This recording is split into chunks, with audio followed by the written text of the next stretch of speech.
Salam dəyərli müəllim və müdavimlər, hər vaxtınız xeyir olsun. Hər birinizi xoş gördük. Növbəti 10 suallıq sınaq izahı ilə qarşınızdayıq. Vaxt itirməyək, başlayaq.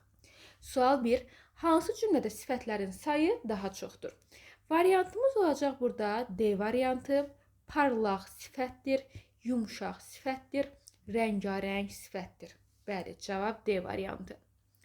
A variantı niyə olmaz? Köhnə sözü sifət olsa da, taxta sözü isimdir, yavaş sözü zərfdir. Çıxdı. B variantında uca sözü sifət olsa da, sakit sözü bu da sifət olsa da, möhtəşəm hərəkətə aid olduğuna görə zərf sayılır. Ona görə B variantı olmaz. Qızılı sözü sifətdir. Qızıl olsaydı isim olardı. Bəli, qızılı sözünü götürürük. Gözəl sözü də hərəkətin yanındadırsa, sifət yox, zərfdir. Ona görə götürmək olmaz. Sərin səhər yeli üzümə toxundu və içimə sakitlik doldu. Burada sadəcə bir sifət var. Cavabımız olacaq D variantı. Sual 2. Cümlələrdən biri eyni hərfin iki müxtəlif səsi ifadə etdiyi sözlə başlamışdır. Məsələn, özümdən bir nümunə yazdım. Saqqız sözündə eyni hərflər var, amma iki müxtəlif səs var. Belə bir şey tapmalıyıq. Cavabımız da buna əsasən B variantıdır. Çünki məhz başlanğıclara baxılmalıdır. Şərtdə bizdən onu tələb edirlər. Bəli, kənddən sözündə eyni hərflər, amma müxtəlif səslər mövcuddur. Elektrikdə eyni hərf, eyni səslərdir. Baxın, bu səslərdən söhbət gedir. Sağlamda eyni hərflər, amma eyni səsdə qalıb. Şagirddə eyni hərflər yoxdur. Babamla burada eyni səslərdir. Biz isə nə axtarıq? Eyni hərf, müxtəlif səs. Maraqlı sual tipləri ilə qarşınızdayıq. Əgər izahlar yararlı olursa, mütəmadi olaraq bu tip izahlardan yararlanmaq istəsəniz, mütləq şəkildə istəyimiz odur ki, izahı bəyənib ətrafınızdakı tanışlarla paylaşasınız. Davam edək. Biri əmr şəklində olan feillə bitən əmr cümləsidir. Burada bizə həm feilimiz əmr şəklində olmalıdır, həm də avtomatik biz bilməliyik ki, onsuz da əmr şəklində olan feilin işləndiyi bütün cümlələr əmr cümləsi sayılır.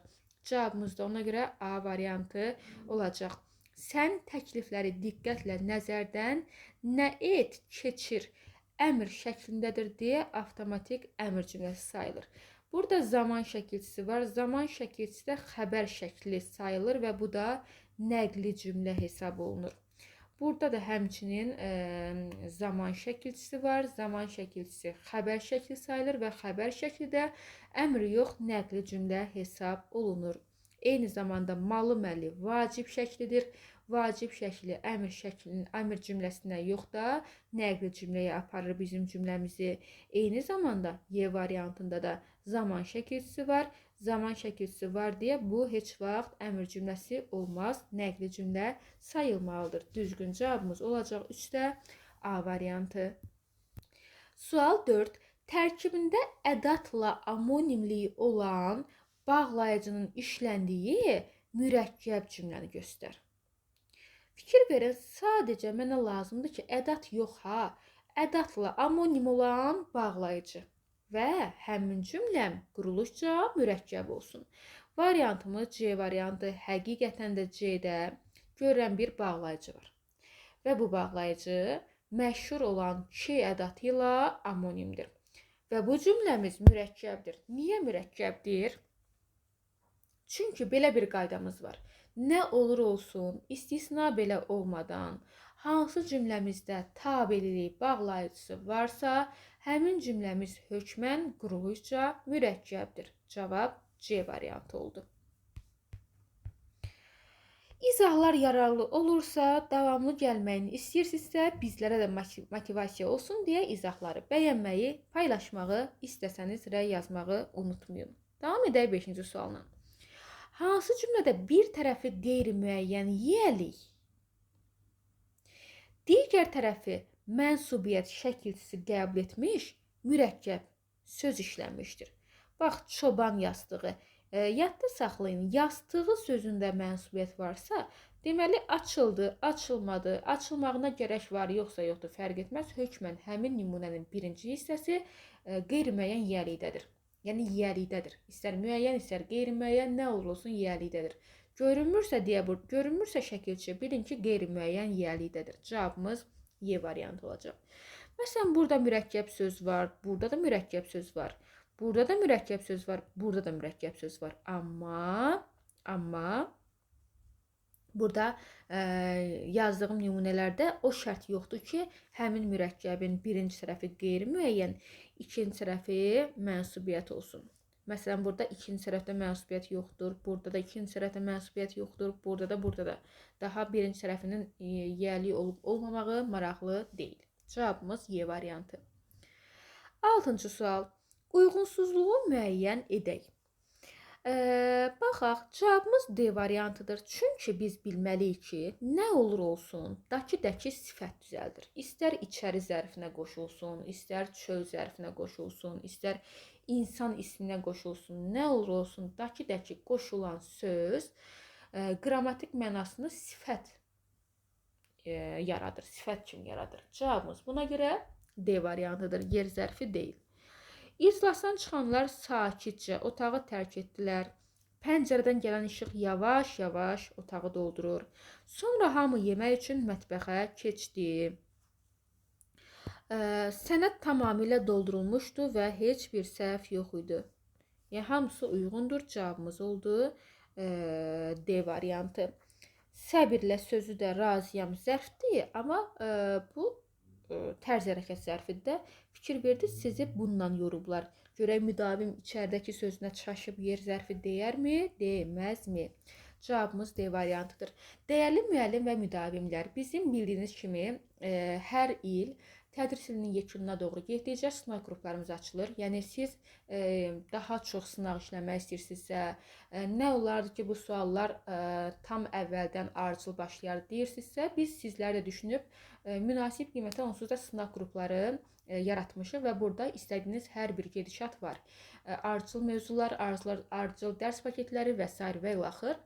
Bir fənnin də istənilən fənnin də qiyməti 20 manatdır və bu 20 manata əvvəlki aylarda qrupa qoşulanlardan da maraqlana bilərsiniz. Saysız hesabsız bir ay daxilində hər fəndən yüzlərlə mövzu ümumi sınaqlar göndərilir. Biz 40 deyirik, amma qrupa qoşulan hər kəs bilir ki, 40 ümumi, 40 mövzu sınağı yox da daha çox sınaq sizlərə işlədilir. Eyni zamanda kursumuza xas olan, miq və sertifikasiya uyğun olan hansı vəsait varsa, həmin vəsaitlər də hissə sizlərə bir ay müddətində göndərilir və eyni zamanda onların da izahları sizlərə göndərilmiş olur.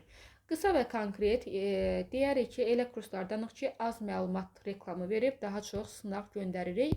Bunun üçün gedişatı ətraflı formada bilmək üçün 055 527 25 99 nömrəsinə yaza bilərsiniz. Çox danışmağındansa bir dəfə qoşulmağınızla daha yaxşı keyfiyyətli gedişatla tanış ola bilərsiniz. Davam edək 7-ci suala. Türbənin içi getdikcə qaranlıqlaşdığından mənim gətirdiyim çiçəklər güclə seçilirdi. Cümləsinin sintaktik təhlilindəki səhvi göstərək. Baxaq, ilk olaraq bunu təhlil edək. Seçilirdi xəbər, çiçəklər mübtəda. Nəyə görə? Türbənin içi getdikcə qaranlaşdığına görə.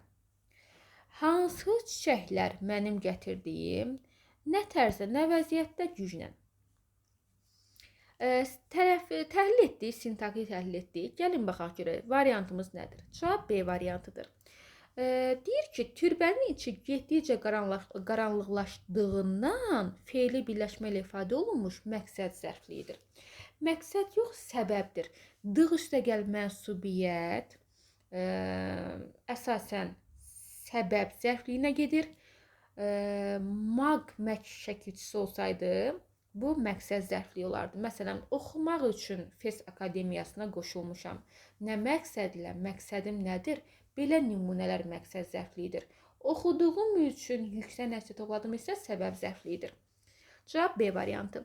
Mənim gətirdiyim feili birləşmə ilə ifadə olunmuş təyindir, doğrudur. Biz də elə yazmışıq. Çiçəklər isimlə ifadə olunmuş mübtədadır, doğrudur. Güclə zərflə ifadə olunmuş tərz hərəkətdir, bəli. O səbəbdən də nə tərzdə, nə vəziyyətdə sualına cavab verir. Seçilirdi fe'li xəbərdir. Bəli, xəbər hərəkətin sonuna cavab verirsə, ismi yox, fe'li xəbər sayılır. Variantımız Bakı variantıdır. Gələk 8-ə. Şuşa Azərbaycanın qədim və gözəl şəhərlərindən biri. Pauza. Baxın, düşünün ki, Şuşadasınız və bir bələdçi var. Sizi Şuşa ilə, Şuşanın mənzərəsi ilə belə deyək, tanış edir. O zaman həmin bələdçi bunu desə də olar, deməsə də olar. Siz Şuşanı tanıyırsınız artıq. Şuşa hər kəsə heyran edir desəm, burada heç bir əlavə durğuya ehtiyac yoxdur. Amma bələdçi bunu sizə izah edirsə, yəni görüm Şuşa deyəndə ağla nə gəlir? Azərbaycanın qədim və gözəl şəhərlərindən biri. Əgər bu sənin ağlına gəlirsə, burada bir tirəyə ehtiyac var. Cavabımız oldu B variantı. Sual 9. Cümlədə əvəzliyin hansı məna növlərinə aid nümunə yoxdur? Hərə qeyri-müəyyəndir, çıxdı. Öz təyinidir, çıxdı. Nəyin sualdır, var, çıxdı. Cavab C variantı şəxs yoxdur, bir də işarə yoxdur. Gələk 10-cu suala. Mürəkkəb adlara aid olan maraqlı sual tiplərindən biridir, uyğunluğu göstərməliyik. Doğrudur, yanlışdır. Baxaq, birinci yanlışları tapaq. Turistlər Şuşa qalasını görmək üçün şəhərə gəlirlər. Qalalar dırnaqda niyə yazılsın ki, bu bir qəzet jurnal adı deyil. Axı deyək ki, məsələn, Əkinçi qəzeti məşhur qəzetlərdən biridir. Əkinçi dırnaqda, qəzet dırnaqsız yazılır. Qala adları dırnağı yazıla bilməz. Dənizdir, okeandır, qaladır, göldür, meydandır. Bunlara dırnağa ehtiyac yoxdur. Ona görə 2 A-ya uyğundur. Bir də D-yə baxıram. Ədəbiyyat dərsində bizi Xan qızı Natəvanın qəzəlləri haqqında məlumat biz Xan qızı Natəvanın qəzəlləri haqqında məlumat öyrəndik. Burada görürük ki, qızı, oğlu, bu tipli ifadələr mürəkkəb adın daxilində, tərkibində getdiyi zaman balaca yazılmalıdır. Ona görə 2-yə uyğundur, həm də D. Cavabımız Y variantı. 1-ə B, 1-ə C, 1-ə Y, digərləri isə A və D olmuş olur. Əziz və dəyərli müəllimlər, sizə ayırdığımız 10 sual izah ilə sizi tanış etdi. Ümid edirəm suallar maraqlı idi. Ümid edirəm izahlardan belə deyə də bütün sualları mənimsəmiş oldunuz. Bizim dərs qruplarımız, sınaq qruplarımız həm ödənişli, eyni zamanda ödənişsiz olaraq fəaliyyət göstərir. Ürəyiniz istəyən qrupa, istər ödənişli, istər ödənişsiz, istər sistemli, istər ümumi fərq etməz.